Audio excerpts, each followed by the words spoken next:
Welcome back, everybody, to the Renaissance Humanism podcast. My name is Jonathan Riley. In today's episode, I will be discussing theories why Confucius nations such as South Korea, Japan, and China suffer from low birth rates and population collapse, which will be more than half of their populations by the end of the 21st century. China's population will go from 1.4 billion people to less than 500 million people, and in the worst case scenario, I've even read the statistics being below 400 million people.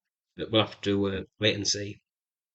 Uh, this will be catastrophic economically decline for China, and it will be unable to care for and pay for its old age population. China has had this problem for over 30 years, which is a big reason for its stagnation, but it became reindustrialized after World War II and became wealthy enough in the 70s and 80s to pay for its retirement.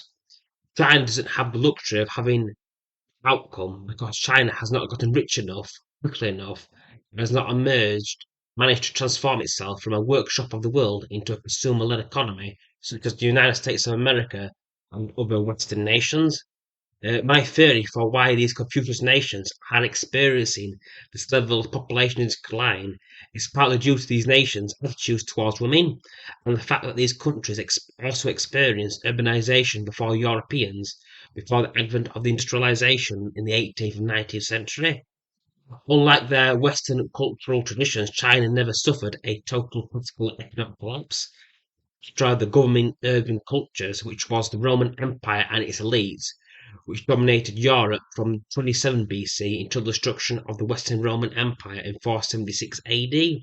China urbanized much earlier and stayed urbanized, with people living in cities around 25% of the population, which is much earlier than the European counterparts, started urbanizing in the 18th century, compared to China during the spring and autumn period, which is 771 BC to 476 BC. With a significant chunk of China's political elite and philosophers living in cities and having a city lifestyle, their appreciation for women's work was greatly diminished.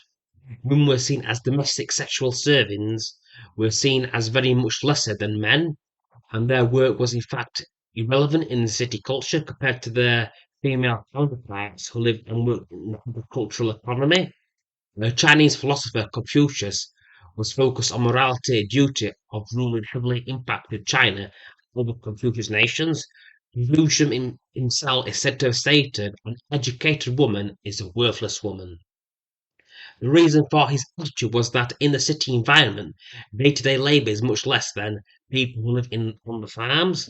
Therefore, men within the cultural environment will naturally start to see women as useless, not having any social benefits for the good of society. With China influencing other Confucius nations, having a sizable urban population going back to China's again, even its warring states period is 476 BC, 221 BC.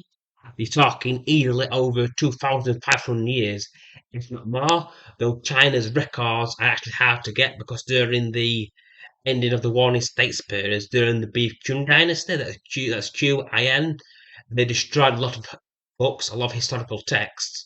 So a lot of information from authors were destroyed from China before the unification of China and the start of the imperial system, which would govern China from 221 BC until 1911, with the overthrow of China's last ruling dynasty, the Qing dynasty, in 1911. Western nations and other similar societies, they urbanized again much later, and they had a more positive attitude when it comes to women and what they look for as well. In some aspects, Western culture, though it is in decline due to urbanization, elements of modern culture, such as the Kardashians, the ideal woman for a Western man would have been a woman who has no issue chopping up logs, doing manual labor, and can work to help run the farm.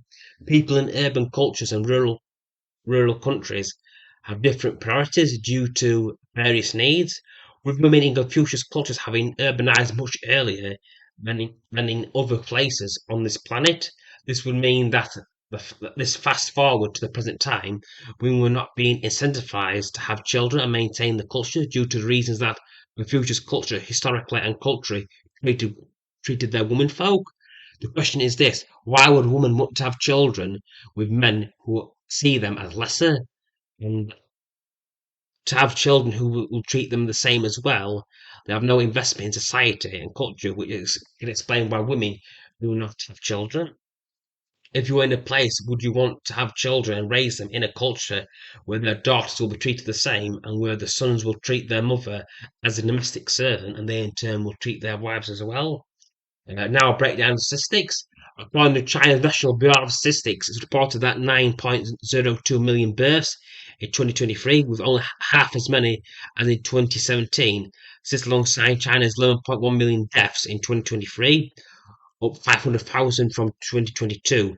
China's population shrank from 2.08 million in 2023 to falling to 853,000 in 2022. Now, Japan.